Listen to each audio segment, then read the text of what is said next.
And now 102.3 FM. I'm Jessica Ettinger, CNBC. Wall Street is poised for a mixed morning as social media stocks are having a freak out over Snapchat parent Snap. It just had its weakest ever ad sales quarter, and other companies that may struggle with a slowing digital advertising business include Facebook parent Meta and Google parent Alphabet.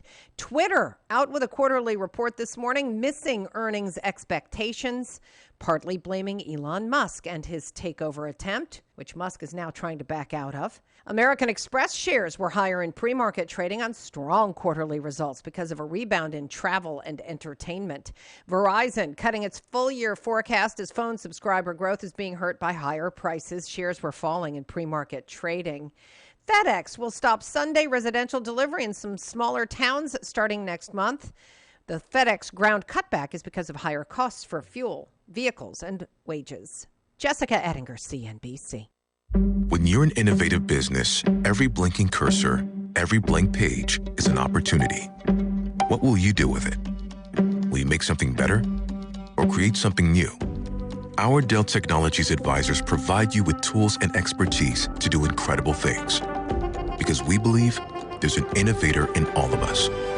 For advice on smart PCs powered by Intel V Pro that's built for business, call a Dell Technologies advisor at 877-ASK-DELL. Staples has everything for school at great prices. So this year you won't go back to school. You'll be ready to move forward and master 5th grade math. I can't do this. It's impossible. Not you, Dad, your daughter. Staples will help her move forward. Right. Right now, Staples comp books and number 2 pencils are just 50 cents each. Plus, 2 pocket paper folders are only 25 cents each. Everything on your list at amazing prices. Staples, we're not going back. We're going forward to school. Ends 8/27 in store, only limit 30.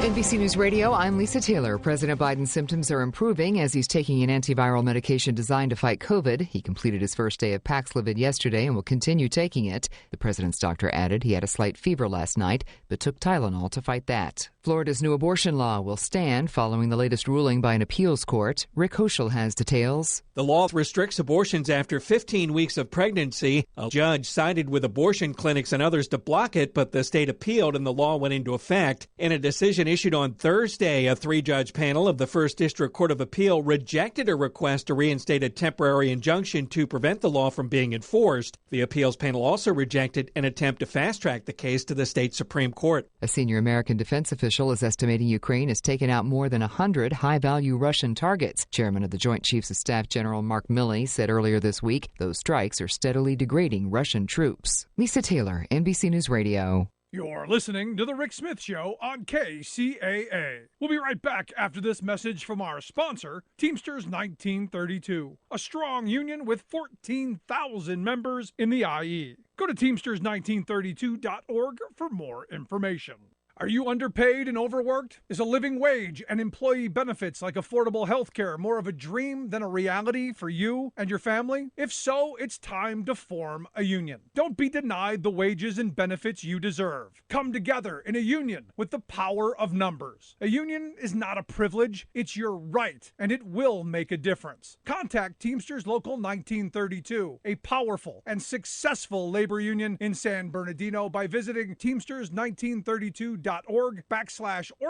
to start today. Are you underpaid and overworked? Is a living wage and employee benefits like affordable health care more of a dream than a reality for you and your family? If so, it's time to form a union. Don't be denied the wages and benefits you deserve. Come together in a union with the power of numbers. A union is not a privilege, it's your right, and it will make a difference. Contact Teamsters Local 1932, a powerful and successful labor union in San Bernardino, by visiting Teamsters1932.org/organize to start today. I'm Rick Smith, host of The Rick Smith Show, inviting you to listen to my show during the noon hour every weekday right here on KCAA. My show is sponsored locally by Teamsters 1932, a strong union with 14,000 members in the IE. Our message is clear. Unions improve the lives of working people. You have a right to form and join a union, so go to Teamsters1932.org and get started now.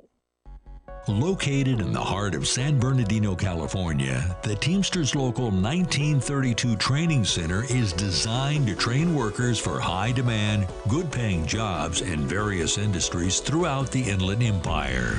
If you want a pathway to a high-paying job and the respect that comes with a union contract, visit 1932trainingcenter.org to enroll today.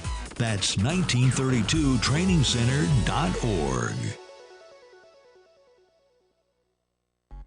Are you looking for a good union job? The Inland Empire's 14,000 member strong Teamsters Local 1932 has opened a training center to get working people trained and placed in open positions in public service clerical work and in jobs in the logistics industry.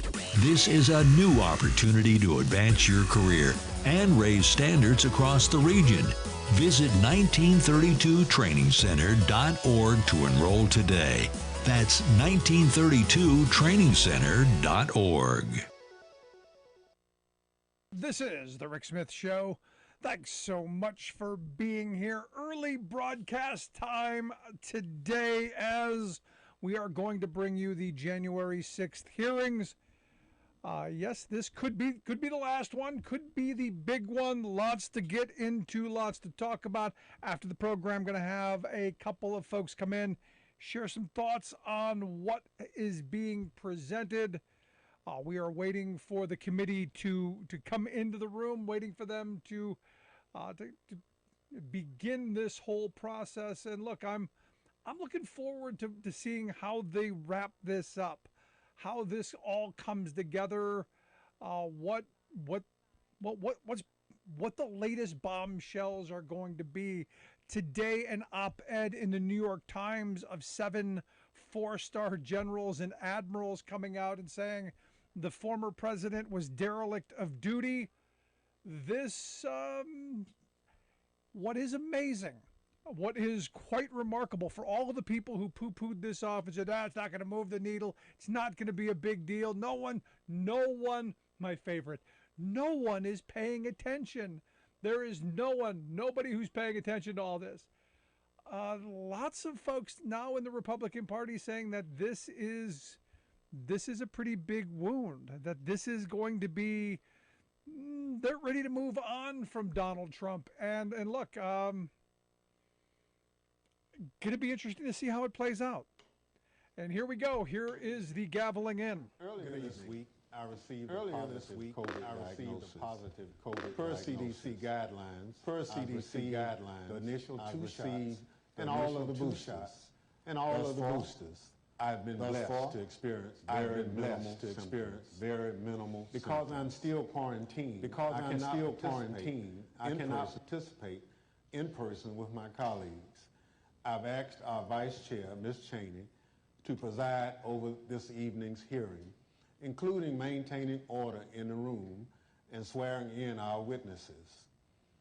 Over the last month and a half, the Select Committee has told the story of a president who did everything in his power to overturn an election. He lied, he bullied, he betrayed his oath. He tried to destroy our democratic institutions. He summoned a mob to Washington.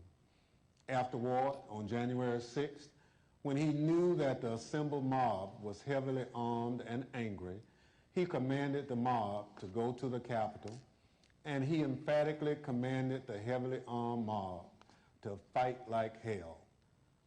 For the weeks between November election and January 6th, Donald Trump was a force to be reckoned with.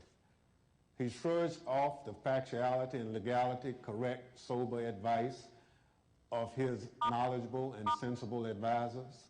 Instead, he recklessly blazed a path of lawlessness and corruption, the cost to which democracy be damned. And then he stopped. For 187 minutes on January 6th, this man of unbridled destructive energy could not be moved, not by his aides, not by his allies, not by the violent chants of rioters or the desperate pleas of those facing down the riot. And more tellingly, Donald Trump ignored and disregarded the desperate pleas of his own family, including Ivanka and Don Jr. Even though he was the only person in the world who could call off the mob he sent to the Capitol, he could not be moved to rise from his dining room table and walk the few steps down the White House hallway into the press briefing room where cameras were anxiously and desperately waiting to carry his message to the armed and violent mob savagely beating and killing law enforcement officers, revenging the Capitol, and hunting down the Vice President and various members of Congress. He could not be moved. This evening, my colleagues, Mr. Kingsinger of Illinois and Ms. Luria of Virginia, will take you inside the White House during those 187 minutes.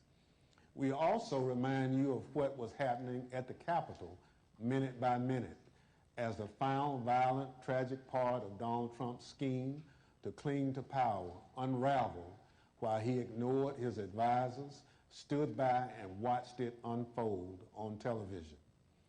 Let me offer a final thought about the Select Committee's work so far.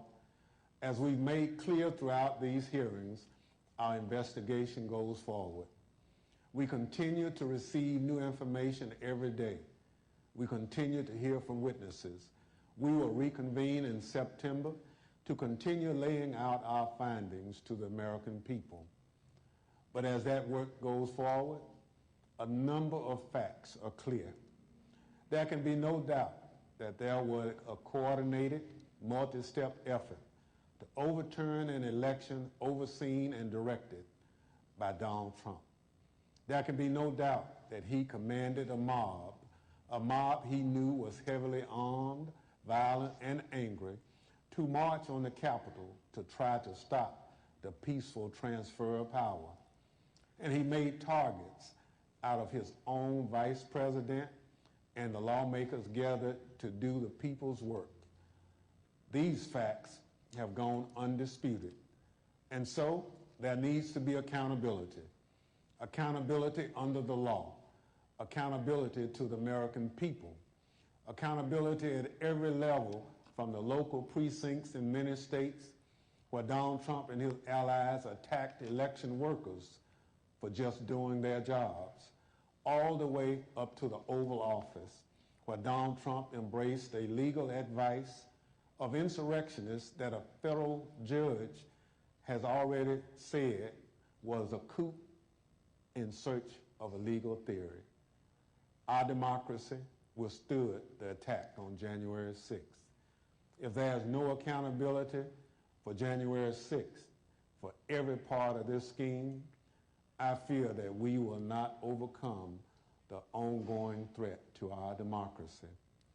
There must be stiff consequences for those responsible. Now I'll turn things over to our Vice Chair to start telling this story. Thank you, Mr. Chairman. Without objection, the presiding officer is authorized to declare the committee in recess at any point. Pursuant to House Deposition Authority Regulation 10, I announce that the committee has approved the release of the deposition material presented during today's hearing. And let me begin tonight by wishing Chairman Thompson a rapid recovery from COVID. He has expertly led us through 8 hearings so far, and he has brought us to the point we are today. In our initial hearing, the chairman and I described what ultimately became Donald Trump's 7-part plan to overturn the 2020 presidential election, a plan stretching from before Election Day through January 6th. At the close of today's hearing, our 9th, we will have addressed each element of that plan. But in the course of these hearings, we have received new evidence, and new witnesses have bravely stepped forward. Efforts to litigate and overcome immunity and executive privilege claims have been successful, and those continue. Doors have opened, new subpoenas have been issued, and the dam has begun to break. And now, even as we conduct our 9th hearing, we have considerably more to do. We have far more evidence to share with the American people and more to gather.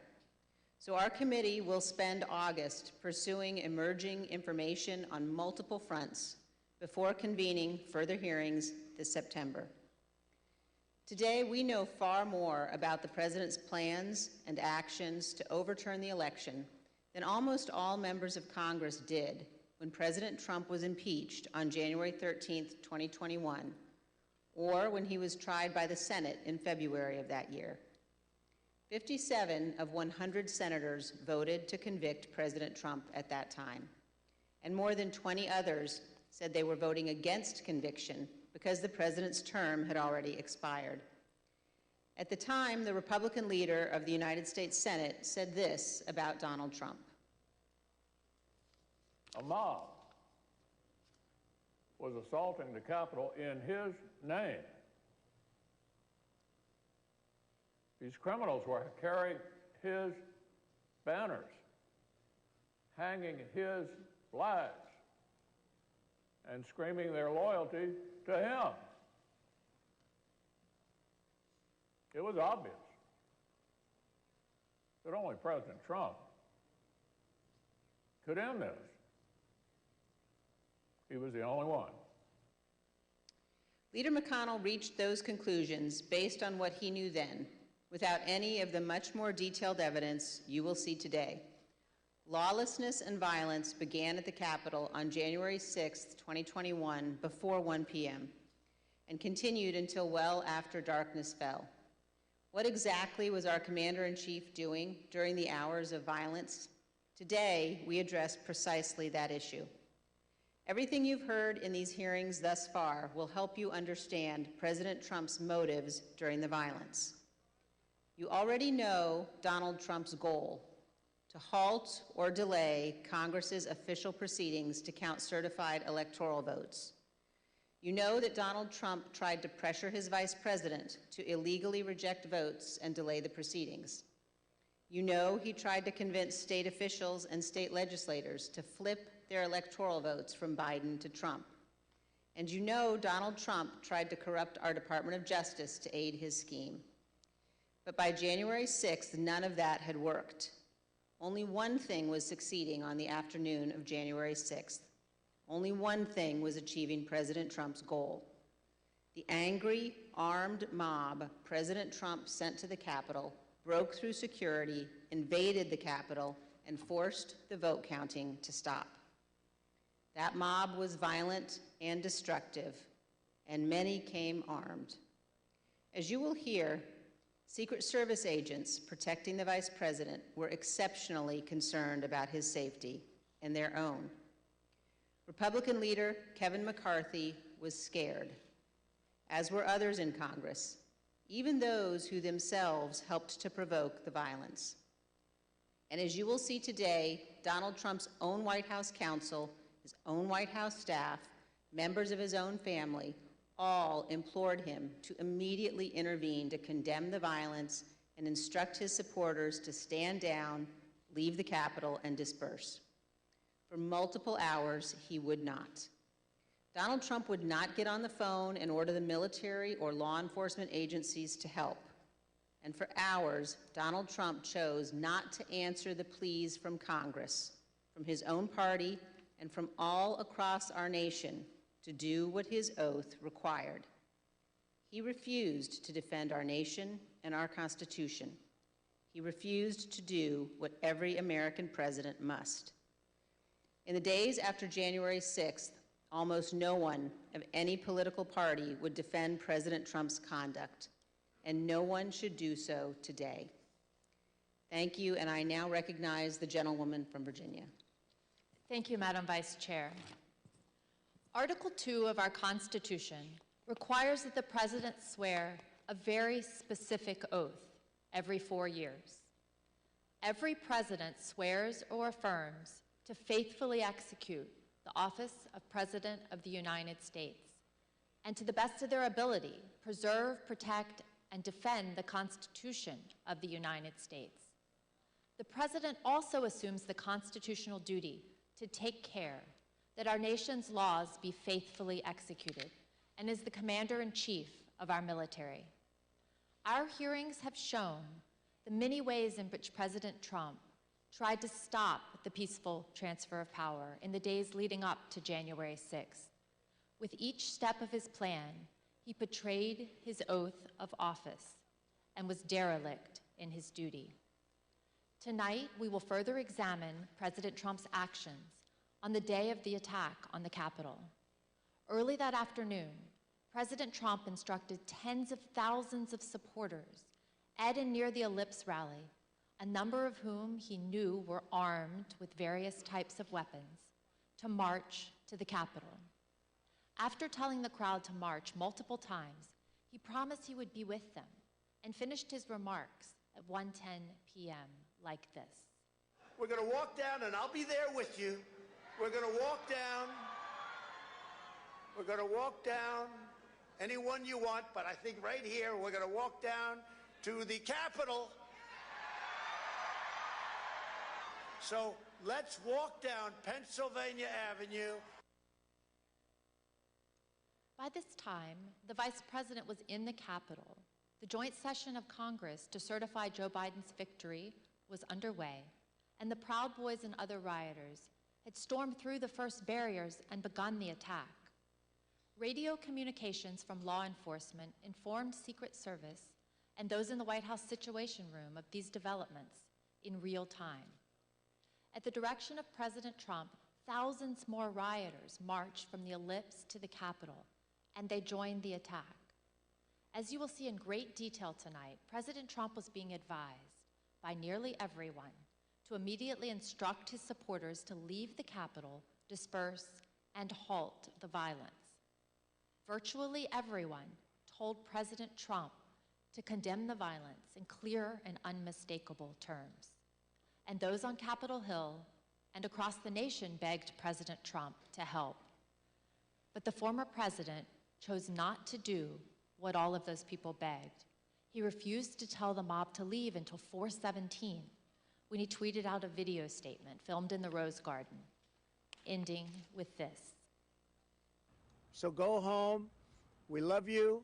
You're very special. You've seen what happens. You see the way others are treated that are so bad and so evil. I know how you feel. But go home and go home in peace. By that time, 2 pipe bombs had been found at locations near the Capitol, including where the Vice President-elect was conducting a meeting.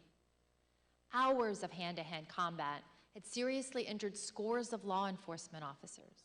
The Capitol had been invaded, the electoral count had been halted as members were evacuated. Rioters took the floor of the Senate. They rifled through desks and broke into offices, and they nearly caught up to Vice President Pence. Guns were drawn on the House floor, and a rioter was shot attempting to infiltrate the chamber. We know that a number of rioters intended acts of physical violence against specific elected officials. We know virtually all the rioters were motivated by President Trump's rhetoric that the election had been stolen, and they felt they needed to take their country back. This hearing is principally about what happened inside of the White House that afternoon. From the time when President Trump ended his speech until the moment when he finally told the mob to go home, a span of 187 minutes, more than 3 hours. What you will learn is that President Trump sat in his dining room and watched the attack on television, while his senior-most staff, closest advisors, and family members begged him to do what is expected of any American president. I served proudly for 20 years as an officer in the United States Navy. Veterans of our armed forces know firsthand the leadership that's required in a time of crisis, urgent and decisive action that puts duty and country first. But on January 6th, when lives and our democracy hung in the balance, President Trump refused to act because of his selfish desire to stay in power.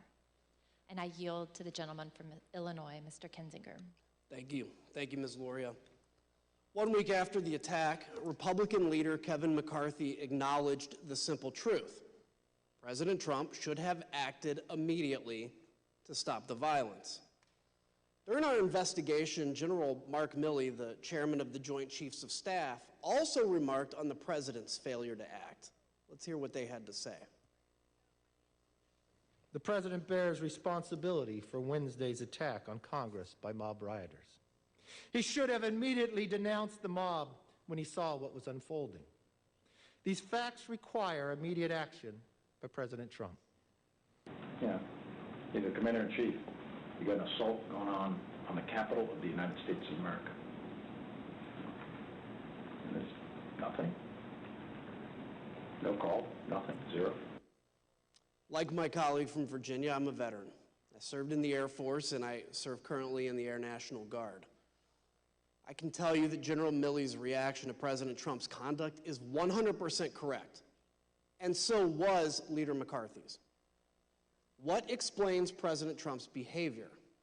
Why did he not take immediate action in a time of crisis? Because President Trump's plan for January 6th was to halt or delay Congress's official proceeding to count the votes. The mob attacked the Capitol the mob attacking the Capitol quickly caused the evacuation of both the House and the Senate. The count ground to an absolute halt and was ultimately delayed for hours. The mob was accomplishing President Trump's purpose, so of course he didn't intervene. Here's what will be clear by the end of this hearing. President Trump did not fail to act during the 187 minutes between leaving the ellipse and telling the mob to go home. He chose not to act. But there were hundreds that day who honored their oaths and put their lives on the line to protect the people inside the Capitol and to safeguard our democracy. Many of them are here tonight with us, and many more are watching from home.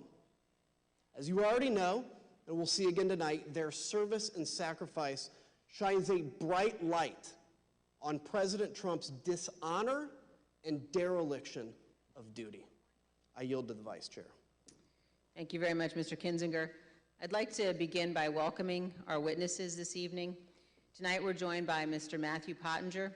Mr. Pottinger is a decorated former Marine intelligence officer who served this nation on tours of duty in Afghanistan and Iraq. He served in the Trump White House from the first day of the administration through the early morning hours of January 7th, 2021. The last role in which he served in the White House was as Deputy National Security Advisor to the President of the United States. We're also joined by Sarah Matthews. Ms. Matthews started her career in communications, working on Capitol Hill, serving on the Republican staffs of several House committees. She then worked as Deputy Press Secretary for President Trump's re-election campaign before joining the Trump White House in June of 2020. She served there as Deputy Press Secretary and Special Assistant to the President until the evening of January 6th, 2021. I will now swear in our witnesses. The witnesses will please stand and raise their right hands. Do you swear or affirm under penalty of perjury that the testimony you are about to give is the truth, the whole truth, and nothing but the truth? So help you God. Thank you. You may be seated, and let the record reflect that the witnesses answered in the affirmative. Thank you both again for being here tonight. Mr. Pottinger, thank you for your service to the nation as well as for joining us this evening. Can you please briefly explain what your responsibilities were as Deputy National Security Advisor to the President? Thank you, Madam Vice Chair. When I started at the White House, I was a senior director for Asia on the National Security Council staff, so that was a job that involved helping coordinate the President's Asia policy. I supported the President when he met or interacted with Asian leaders. Later, 2019, I was promoted to the job of Deputy National Security Advisor. In that role, I was the chairman of the Deputies Committee. That's an NSC meeting of all of the deputy cabinet secretaries. We would settle important matters of national policy related to our national security, and we would also tee up options for the President and for his cabinet members. It was, I felt then, as I do now, that it was a privilege to serve in the White House.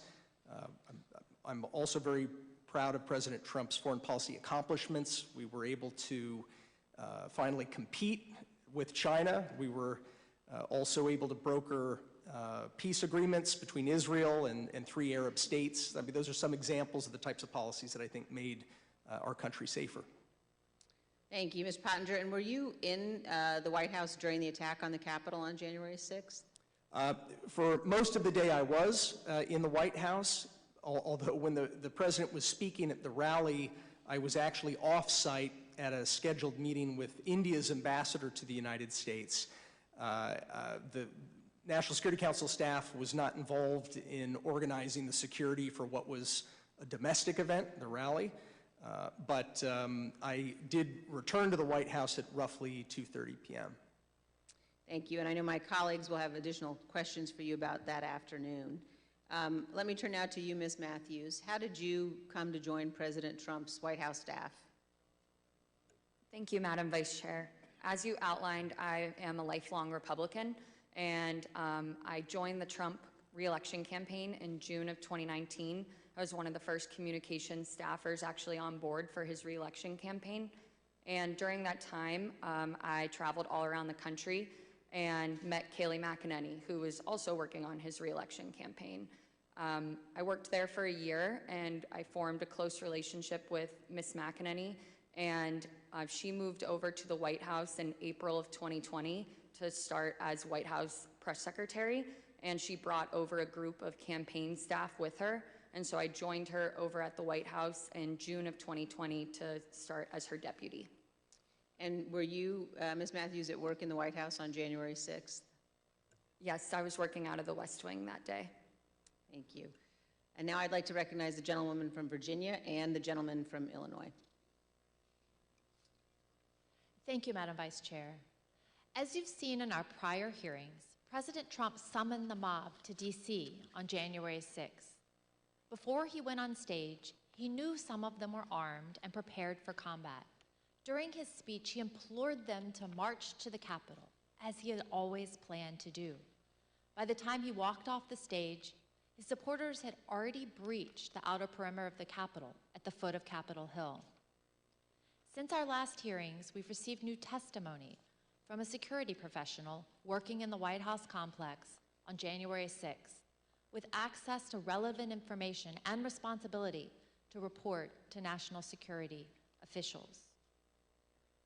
This security official told us that the White House was aware of multiple reports of weapons in the crowd that morning.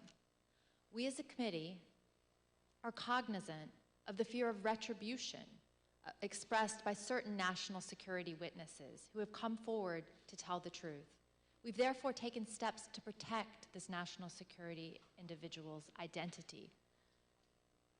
Listen to this clip from their testimony. What was the consistent message from the people about this idea of the president to walk to the Capitol? To be completely honest, we were all in a state of shock. Because why? Because it just, one, I think the actual physical feasibility of doing it, and then also we all knew what that implicated and what that meant. That this was no longer a rally, that this was going to move to something else if he physically walked to the Capitol. I don't know if you want to use the word insurrection, coup, whatever. We all knew that this would move from a normal, democratic, public event into something else. What was driving that sentiment, considering this part of it, the actual breach of the Capitol, hadn't happened yet? Why were we alarmed? Right. The president wanted to lead tens of thousands of people to the Capitol. I think that was enough grounds for us to be alarmed. Even though he understood many of his supporters were armed, the president was still adamant to go to the Capitol when he got off the stage at the Ellipse. But his Secret Service detail was equally determined to not let him go. That led to a heated argument with the detail that delayed the departure of the motorcade to the White House. We have evidence from multiple sources regarding an angry exchange in the presidential SUV, including testimony we will disclose today from 2 witnesses who confirmed that a confrontation occurred. The first witness is a former White House employee with national security responsibilities. After seeing the initial violence at the Capitol on TV, the individual went to see Tony Ornato, the Deputy Chief of Staff in his office. Mr. Ornato was there with Bobby Engel, the president's lead Secret Service agent.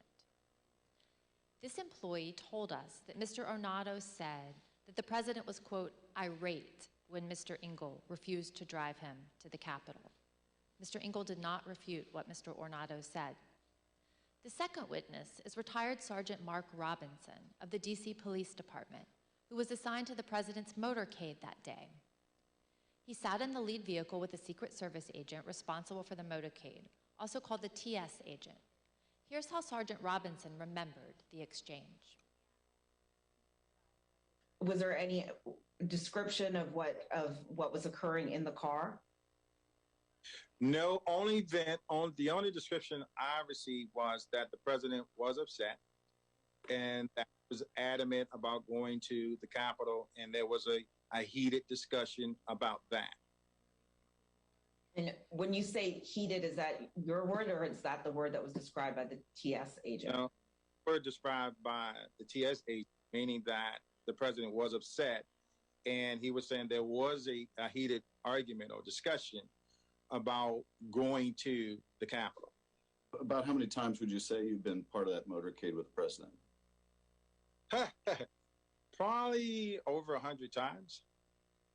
And in that 100 times, have you ever witnessed another discussion of an argument or heated discussion with the president where the president was contradicting where he was supposed to go or what the Secret Service believed was safe? No. Like other witnesses, Sergeant Robinson also testified that he was aware that individuals in the crowd were armed. Yes, I believe we was on special events channel, and I was monitoring the traffic, and so I can hear some of the units pointing out to individuals that there were individuals along Constitution Avenue that were armed, that were up in the trees, and I can hear the units responding to those individuals. And so there's always a concern when there's a police in the area. And like other witnesses, Sergeant Robinson told us that the president still wanted to travel to the Capitol, even after returning to the White House. So at the end of the speech, what was the plan supposed to be? So at the end of the speech, we do know that while inside the limo, the president was still adamant about going to the Capitol. That's being relayed to me by the TS agent. And so we did part the ellipse and we responded back to the White House. However, the motorcade, the protest motorcade was placed on standby. And so we were told to stand by on West Exec until they confirmed whether or not the president was going to go to the Capitol. And so I may have waited, I would just estimate maybe 45 minutes to an hour, waiting for Secret Service to make that decision. The motorcade waited at the White House for more than 45 minutes before being released.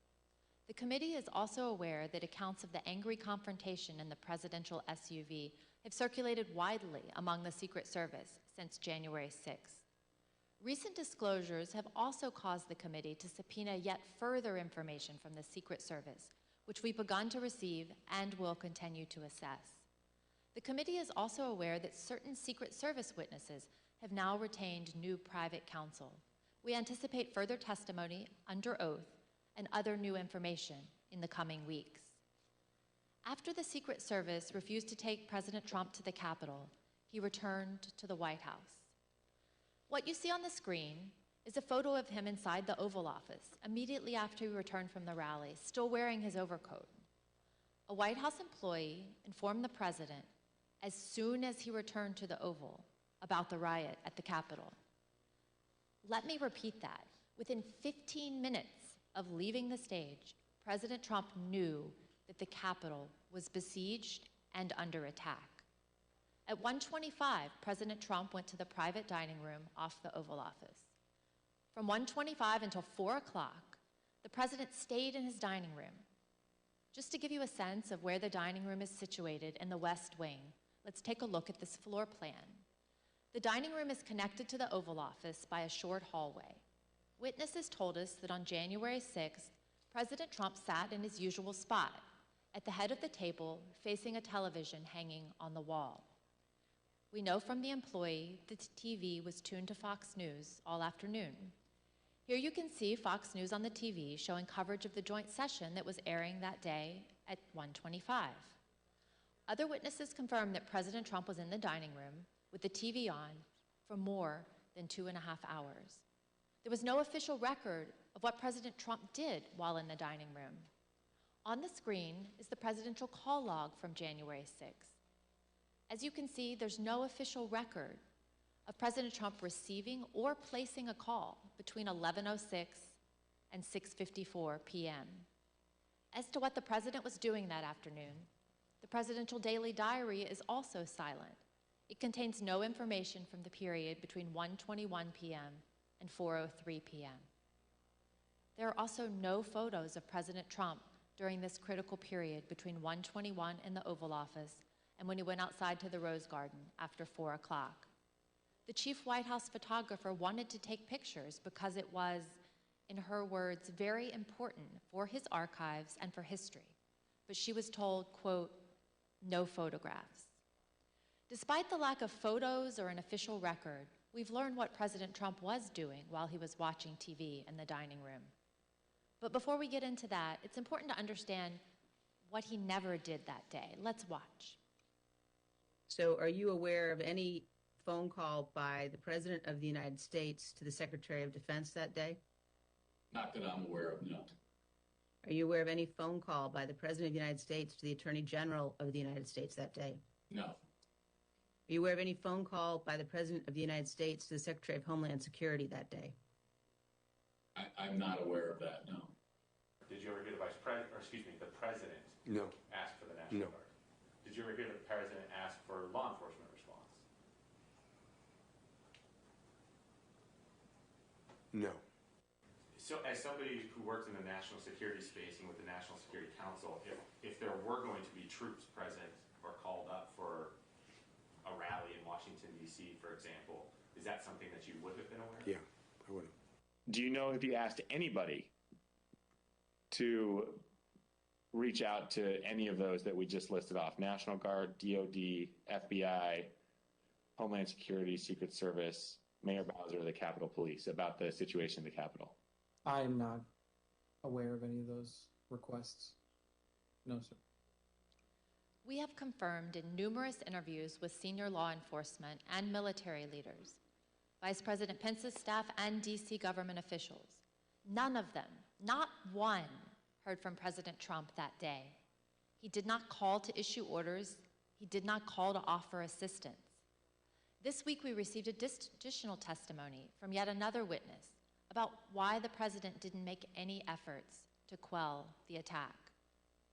The former White House employee with national security responsibilities told us about a conversation with senior advisor Eric Hirschman and Pat Cipollone, the top White House lawyer.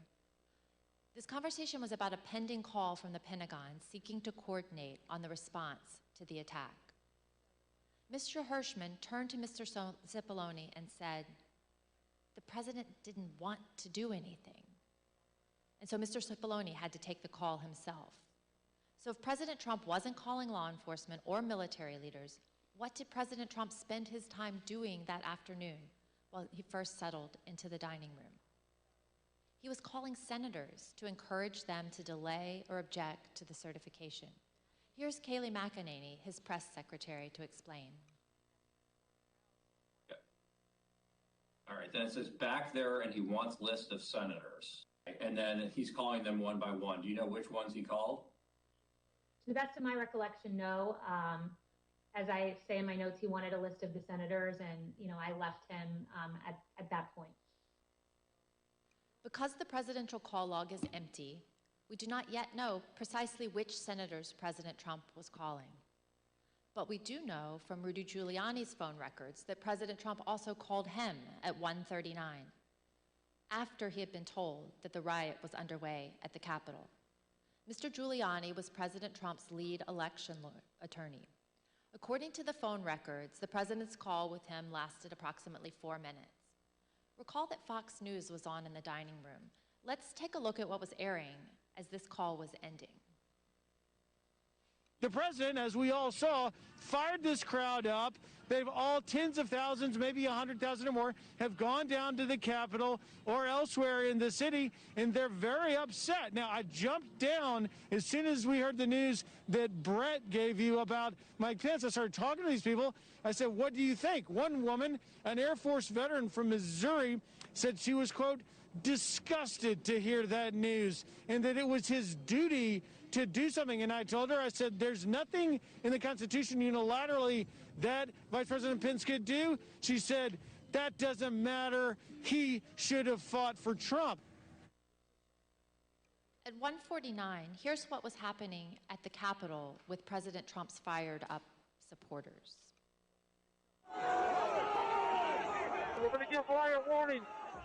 We're going to try and get compliance, but this is now effectively a riot. 49 hours declaring it a riot.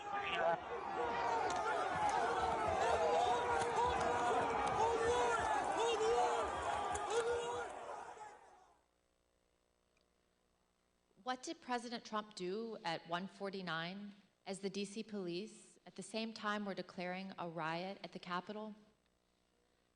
As you can see on the screen, he tweeted out a link to the recording of his ellipse speech. This was the same speech in which he knowingly sent an armed mob to the Capitol, but President Trump made no comment about the lawlessness and the violence. I yield to the gentleman from Illinois. The next action President Trump took was to tweet at 2:24 p.m. What happened during the 35 minutes between his last tweet at 1:49 and 2:24? His staff repeatedly came into the room to see him and plead that he make a strong public statement condemning the violence and instructing the mob to leave the Capitol.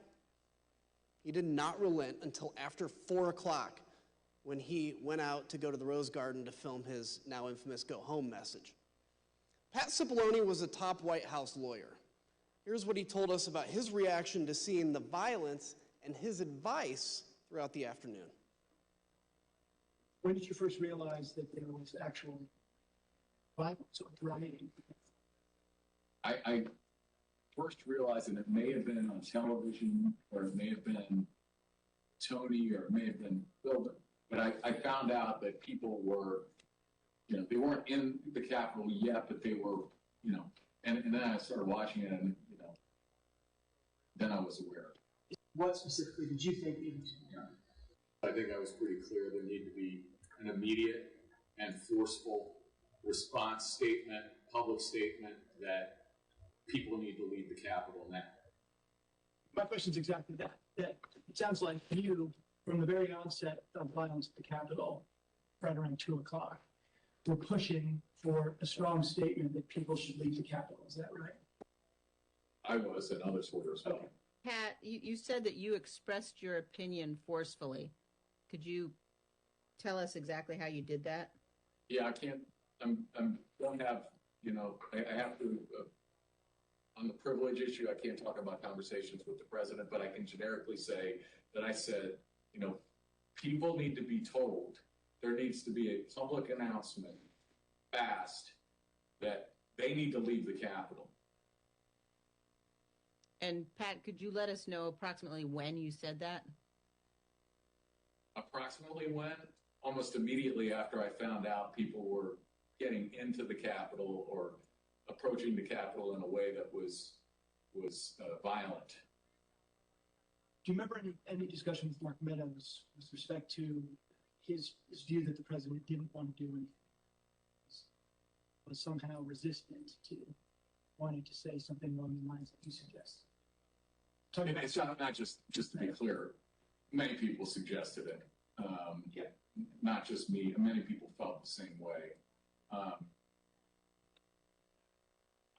I'm sure I had conversations with Mark about this during the course of the day and expressed my opinion very forcefully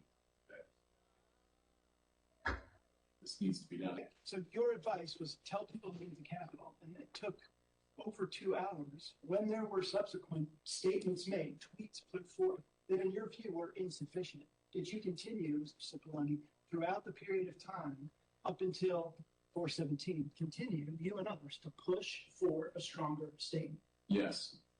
Were you joined in that effort by Ivanka Trump? Yes. By Eric Hirschman? Yes. By Mark Meadows? Yes. White House counsel's office wanted there to be a strong statement out to condemn the rioters. I'm confident in that. I'm confident that Ivanka Trump wanted there to be a strong statement to condemn the rioters.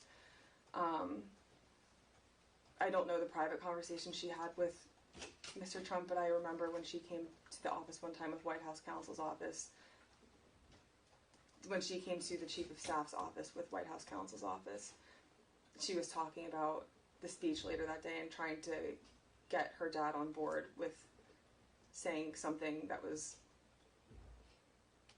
more direct than he had wanted to at the time and throughout the afternoon. And I think Mark also I remember him getting Ivanka involved because it's like, get Ivanka down here because he thought that would be important. I don't think Jared was there in the morning, but I think he came later. I remember thinking it was important to get him in there too. And of course, Pat Philbin, was expressing the same things. I mean, Pat Philbin, was very, as I said, I don't think there was one of these meetings where there might have been, but for the most part, I remember the both of us going down together, going back, getting on phone calls. He was also very clearly expressing this view. Pat Cipollone and Cassidy Hutchinson, an aide to Chief of Staff Mark Meadows, also told us about the Hang Mike Pence chants. As you will see, Mr. Cipollone recalled conversations about those chants in the West Wing, but he relied on executive privilege to maintain confidentiality over his and others' direct communications with the president. Although Mr. Cipollone was unwilling to provide more detail, Ms. Hutchison provided more explicit information, filling in those blanks. See that for yourself. It wasn't until Mark hung up the phone, handed it back to me. I went back to my desk. A couple minutes later, him and Pat came back, possibly Eric Hirschman too. I'm pretty sure Eric Hirschman was there. But I'm confident it was Pat that was there. I remember Pat saying something to the effect of, Mark, we need to do something more. They're literally calling for the vice president to be effing hung. And Mark had responded something to the effect of, you heard him, Pat. He thinks Mike deserves it. He doesn't think they're doing anything wrong. To which Pat said something, this is effing crazy. We need to be doing something more. Briefly stepped into Mark's office. Do you remember any discussion at any point during the day about rioters at the Capitol chanting, "Hang Mike Pence"? Yes, I remember hearing that about that. Yes. Yeah. I don't know if I observed that myself on TV. I'm just curious. I understand the privilege line you've drawn, but do you remember what you can share with us about the discussion about those chants, the "Hang Mike Pence" chants?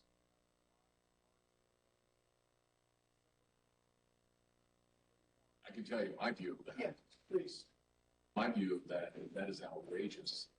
And for anyone to suggest such a thing as the Vice President of the United States, for people in that crowd to be chanting that, I thought it was terrible. I thought it was outrageous and wrong. And I expressed that very clearly. With respect to your conversations with Mr. Meadows, though, did you specifically raise a concern of the Vice President with him, and how did he respond?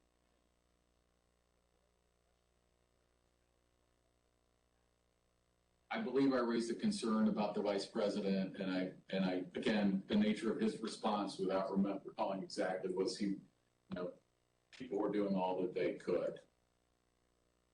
And what about the President? Did he indicate whether he thought the President was doing what needed to be done to protect the Vice President?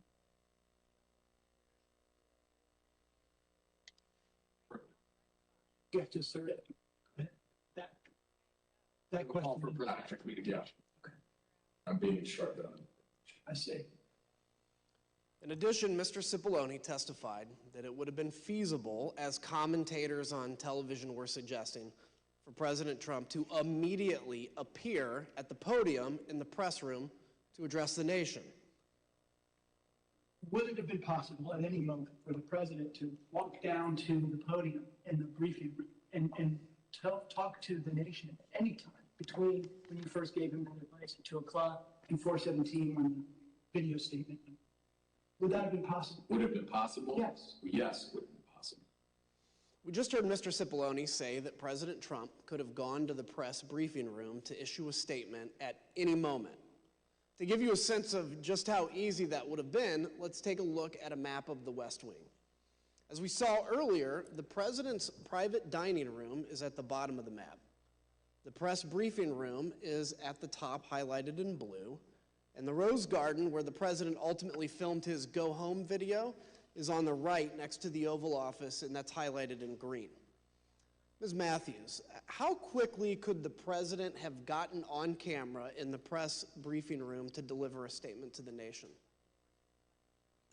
So as you outlined, it would take probably less than 60 seconds from the Oval Office dining room over to the press briefing room. And for folks that might not know, the briefing room is the room that you see the White House press secretary do briefings from, with the podium and the blue backdrop. And there's a camera that is on in there at all times. And so if the president had wanted to make a statement and address the American people, he could have been on camera almost instantly. And conversely, the White House press corps has offices that are located directly behind the briefing room. And so if he had wanted to make an address from the Oval Office, we could have assembled the White House press corps probably in a matter of minutes to get them into the Oval for him to do an on-camera address. Thank you. Other witnesses have given us their views on that question. For example, General Keith Kellogg told us that some staff were concerned that a live appearance by the president at the microphones at that moment could actually make matters worse. He told us he recommended against doing a press conference because during his 4 years in the Trump administration, quote, there wasn't a single clean press conference we had had. President Trump's advisors knew his state of mind at that moment, and they were worried about what he would say in unscripted comments. I yield to the gentlewoman from Virginia. Thank you. As you've heard, by 2 o'clock, multiple staff members in the White House recognized that a serious situation was underway at the Capitol.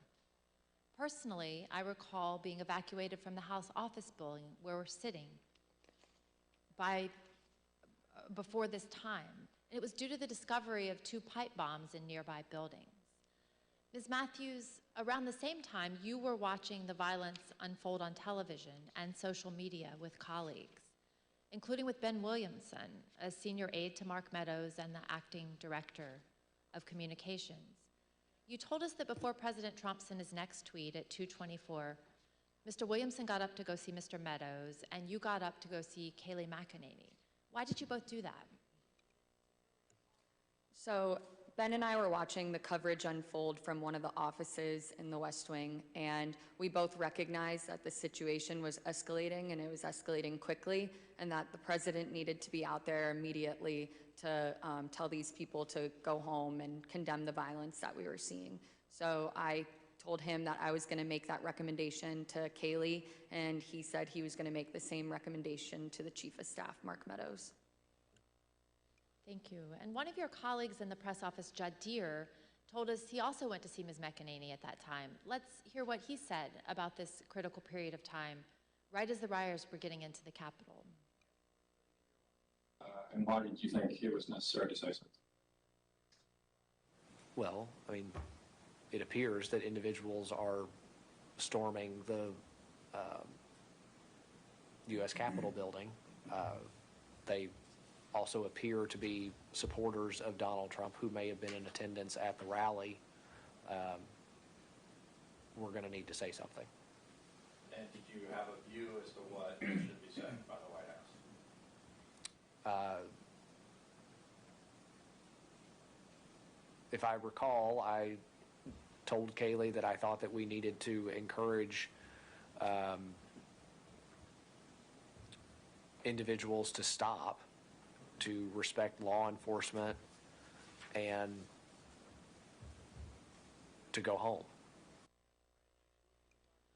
Although President Trump was aware of the ongoing riot, KCAA Loma Linda, 1050 AM, 106.5 FM, and now 102.3 FM. News. I'm Ed Donahue.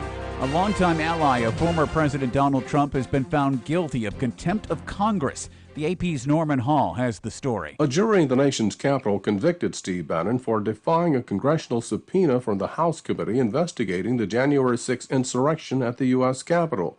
The jury of 8 men and 4 women deliberated for just under 3 hours before returning the verdict. Bannon was convicted on 2 counts, one for refusing to appear for deposition, the other for refusing to provide documents in response to the committee's subpoena. The trial lasted around 5 days in federal court. Bannon faces up to 2 years in a federal lockup when he's sentenced. Each count carries a minimum sentence of 30 days in jail. Norman Hall, Washington. President Biden met virtually today with his economic team. Let me start by apologizing for my voice. I'm feeling much better than I sound. Yesterday, the president tested positive for the coronavirus.